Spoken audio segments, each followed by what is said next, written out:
So a whole lot has happened in God's story since the last time we heard it. Last week we heard God give the law through Moses on Mount Sinai, but this week we've gone about 70 years in the future. In that time, the people of Israel had very nearly reached the promised land, and they sent 12 spies into the land to scout out the situation, including a 40-year-old man named Joshua who becomes, well, rather important. All but 2 of the spies came back and said that the people in the land, well, let's just read their own words, shall we? The land that we crossed over to explore is a land that devours its residents. All the people we saw in it were huge men. We saw that there were Nephilim, the descendants of Anak, come from the Nephilim. We saw ourselves as grasshoppers, and that's how we appeared to them. Now, 2 of the spies, Joshua and Caleb, said, "No, the Lord's with us. It doesn't matter how big and scary they are. If the Lord's with us, then we can win." And the rest of the people of Israel said, "No, they're big and scary." And God said, "Okay, hope you like the desert then."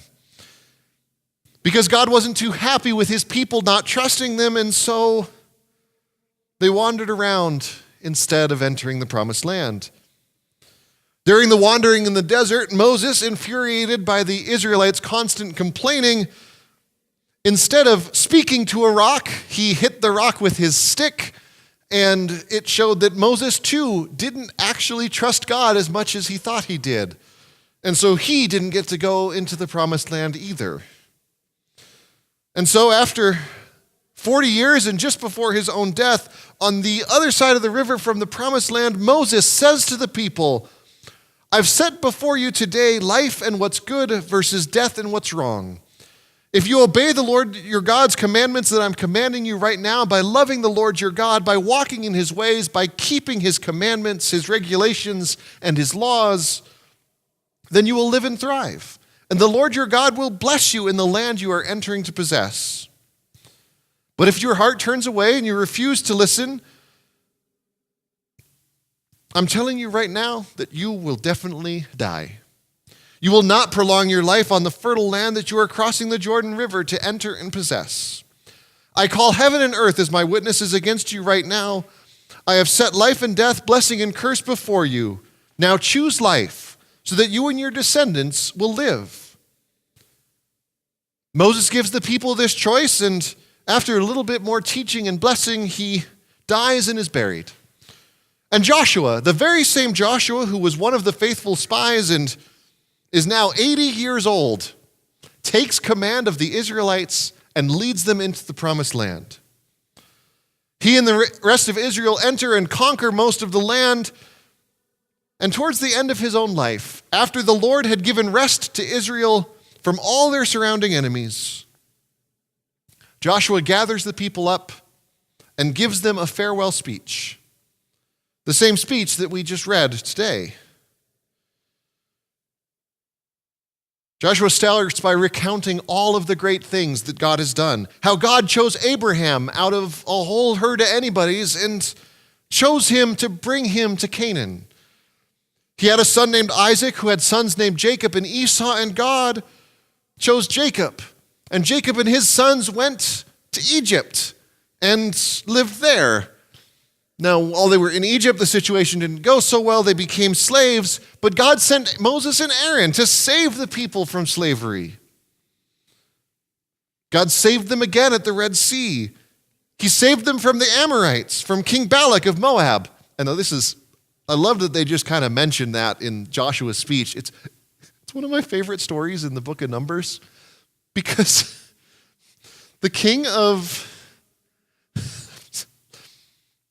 You'll understand in a minute. So the king of the Amorites hires Balaam to prophesy against the people of Israel. As Balaam is going to prophesy against the people of Israel while riding a donkey, the donkey just stops in the middle of the road because the donkey sees an angel. And the donkey's not moving. Balaam gets off and just starts whipping his donkey, trying to get the donkey to move, but the donkey's not moving. Finally, the donkey turns around, looks at Balaam and says, "What? There's an angel there. I ain't moving." You see why I was giggling. It's a really great scene. But so God uses Balaam, instead of to curse the Israelites, they end up blessing the Israelites and they end up defeating the Amorites. Then they entered the promised land and God gave them victory over the Amorites, the Perizzites, the Canaanites, the Hittites, the Girgashites, the Hivites, and the Jebusites. They settled the land, but it was God's action that did it.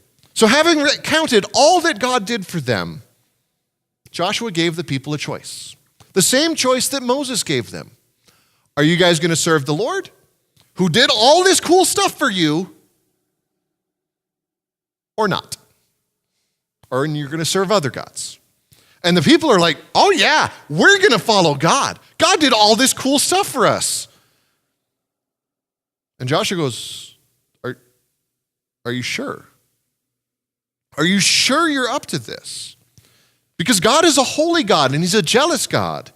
He won't forgive your rebellion and your sins. If you turn and follow other gods, it ain't going to go well. But the people are like, nope, we're going to serve God. It's an interesting tactic, actually.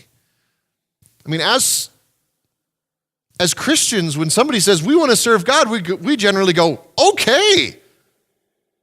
But Joshua instead tries to talk the people out of it. It's rather interesting.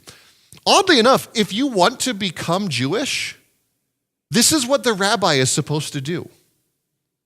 If someone approaches a rabbi saying they want to become Jewish, the rabbi is supposed to discourage them 3 times. To actively try to persuade them not to become Jewish.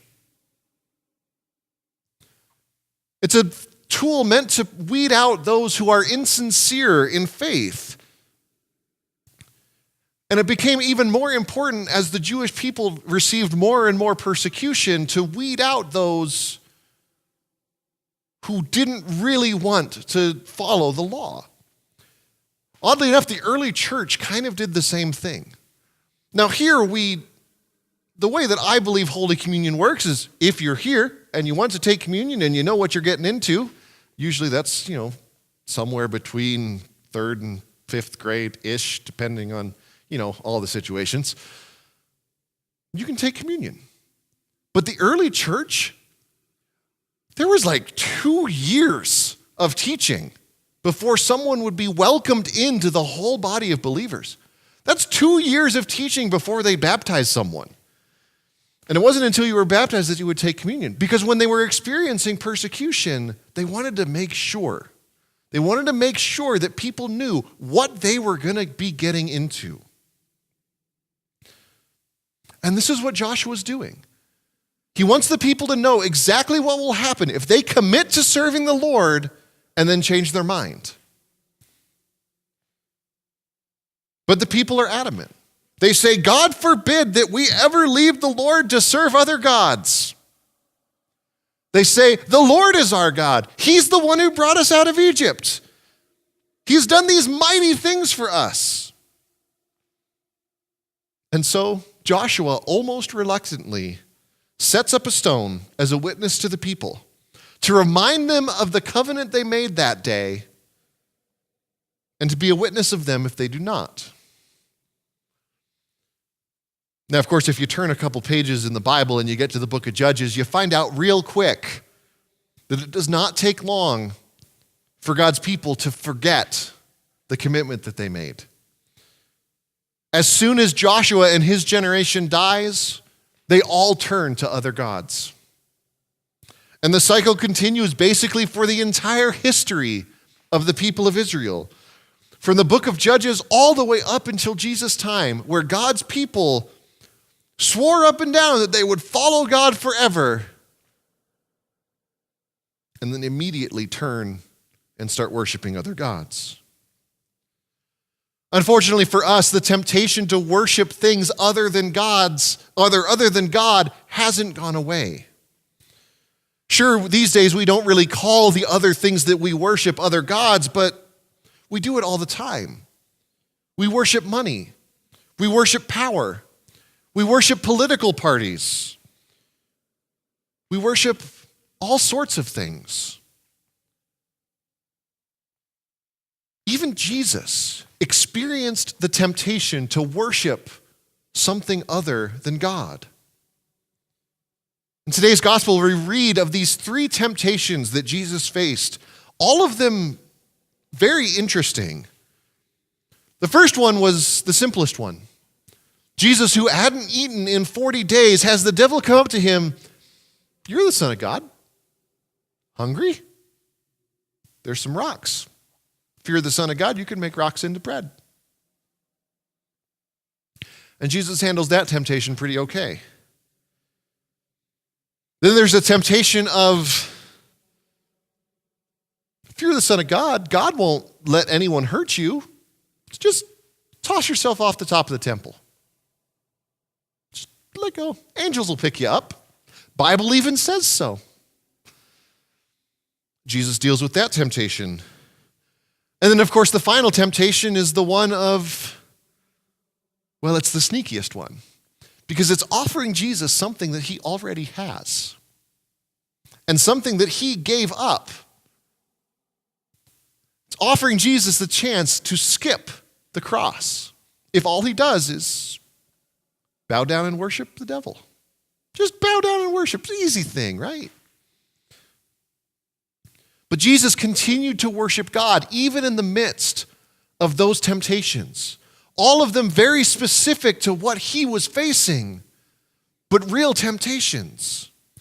And the writer of Hebrews says, therefore, since the children share in flesh and blood, Jesus also shared the same things in the same way. He did this to destroy the one who holds the power over death, the devil, by dying. He set free those who were held in slavery their entire lives by the fear of death. Of course, he isn't trying to help angels, but rather he's helping Abraham's descendants. Therefore, he had to be made like his brothers and sisters in every way. This was so that he could become a merciful and faithful high priest in things relating to God, in order to wipe away the sins of the people. He's able to help those who are being tempted, since he himself experienced suffering when he was being tempted.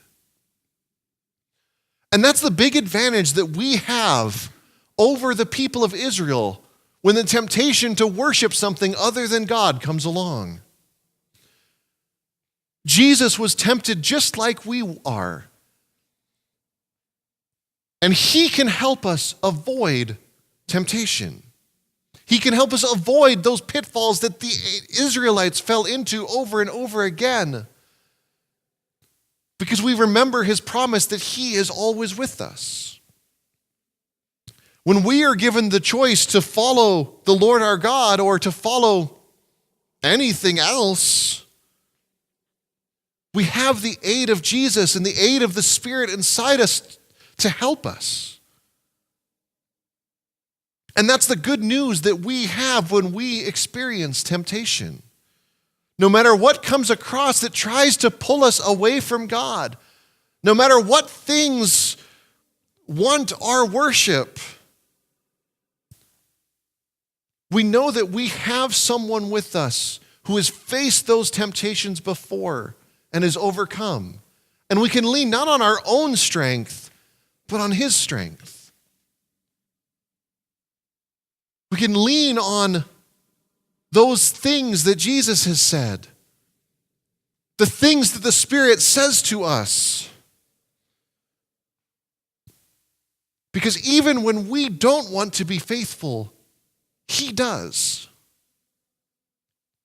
So that when we have those temptations, when we have those things that want our worship, we can look to the one who defeated sin.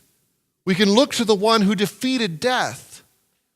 And we can look to the one who defeated temptation to save us from all of those things and to free us so that we can worship God alone.